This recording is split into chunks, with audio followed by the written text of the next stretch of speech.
Guys, the Clover here, and today is actually chapter 262, which I will be reviewing. It's been a long time since I did this. I was pretty busy on the first channel. Remember, my first channel comes first, and this comes second. A lot of things, a lot of tension, a lot of shock value, and a lot of things about and that's gonna get a lot of people happy about. But anyways, if you guys are new, make sure to subscribe, hit that bell icon if you want to stay notified, and again, like this video, and I'm gonna get into this chapter and break it down. In the beginning, the first thing that we get is actually Nock's devil's name, which is Germanolo. I don't know how to say it. I probably got it wrong, but please correct me in the comments if I'm wrong. Nock's devil actually pokes fun of Asta because he's short, but again, Nock actually pitches in and just says you're short as well. But again, this is actually not even Nock's devil's full form. It's great to see that Nock and his devil have a good relationship. Basically, his devil is tamed. It looks like Nock is actually the one that's more dominant in this relationship. I do want to see Asta's anti-magic devil on his shoulder, basically looking small like Nock's devil, and basically I do want to see their relationship actually blossom and actually have a good relationship with each other.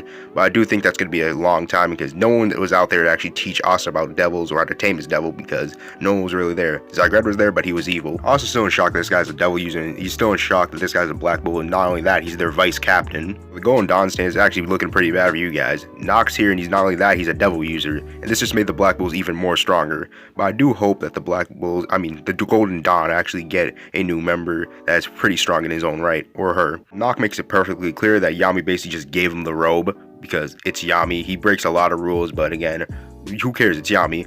Yami basically just gave him the robe just like he did to Zora, Ghosh, and basically he just made him vice captain. Makes it clear that he's only been to the Black Bulls base once, so I think he may have met Henry, but still, if he hasn't met Henry, I wouldn't be surprised. I would be surprised if they actually never met, because I do think that since Henry was the first member to even be in the Black Bulls, I think they should have met. The thing that Nock says with a straight face, not a straight face, with a smile on his face, is basically saying why he hasn't been to the Black Bulls base a lot. It's because he hates Yami. And again, I don't think he actually really dislikes Yami to the point he wants to kill him.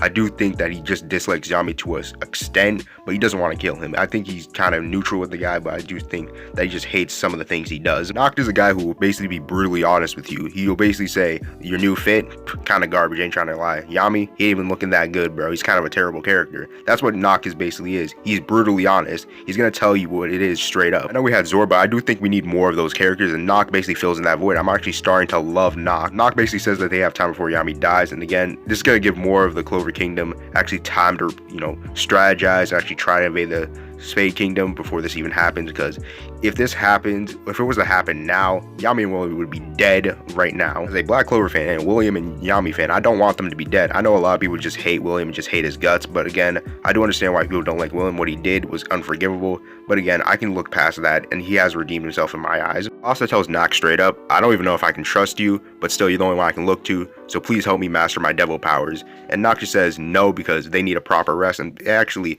next day in the Black Clover world, that he needs to go to a captain's meeting. Well, he doesn't say that, he just says he has somewhere to go. I do love how Nock says basically he does love people who are honest, and basically just pinches Asta's cheek just like Sekre did, and just says that he has somewhere to go tomorrow, so basically they'll be going there. Next panel, we actually see all the captains. I actually do like some of their designs, well, new ones, but I don't like Fergalion's new shirt. He should have kept the old one, but still, I think Jack and Rill's new character designs look awesome. Actually see Yuno's face. We actually see the pure depression on his face.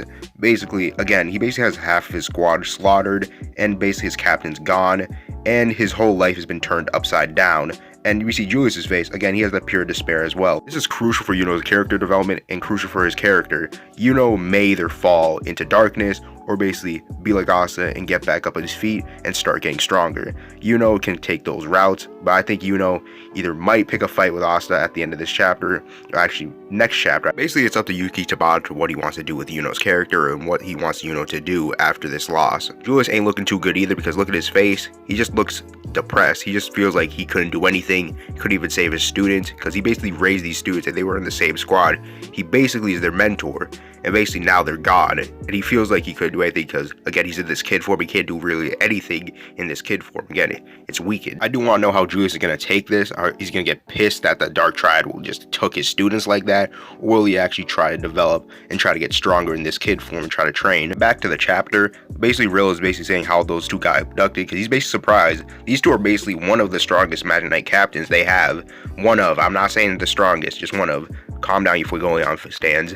And again, look, Charlotte basically has this cool persona basically saying that they must have got careless and basically said that they're not really men because they got captured like that. But again, in her mind, she only cares about Yami. She's basically saying that she hasn't got to tell Yami how she feels, and she's not regarding anything about William, bro. Charlotte basically hit us with this type of beat, basically saying, nah, I don't care about William. I only care about Yami. Yami is basically the person I love, and I do not care about William. And basically, this whole campaign is like, no one really cared about William or even cared to mention him. Only like Kaiser, probably Rill. I don't think Fuegoleon even mentioned him either.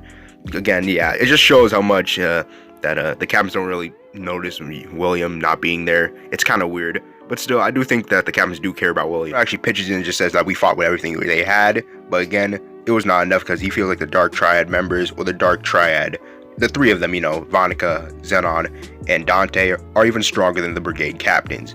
And not only that, Zenon wasn't even playing seriously, so this actually does boost up Zenon's clout and Zenon's rep in this whole community in power scaling. Where Jack just keeps on playing, he basically just starts making fun of Yuno, saying, now that's a fun story. Basically, Jack just on Yuno's case, basically saying, are you sure you didn't just freak out and basically overestimated him? And again, Yuno doesn't look like he's having it, and basically Jack just says, Mr. I was this close to getting slaughtered going down vice captain.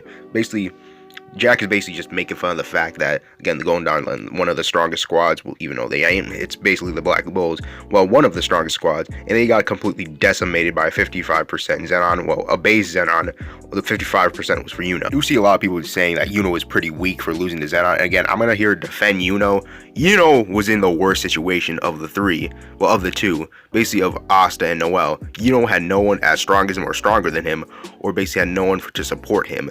Yuno basically came back knowing that his whole life has been a lie and he's basically the Spade Prince. It's pretty bad. It's gonna mess him up mentally and physically. Yuno basically got PTSD from looking at Zenon because Zenon was the one who killed his family. Well, he could have been responsible. I do think it was Dante and all of the Dark Triad, but still, Yuno is not weak in any way. Like, I don't like people saying that. He had one of the worst matchups of the Light Triad, and I do think that anyone who was in this position would have died or would have been defeated swiftly, just like Yuno.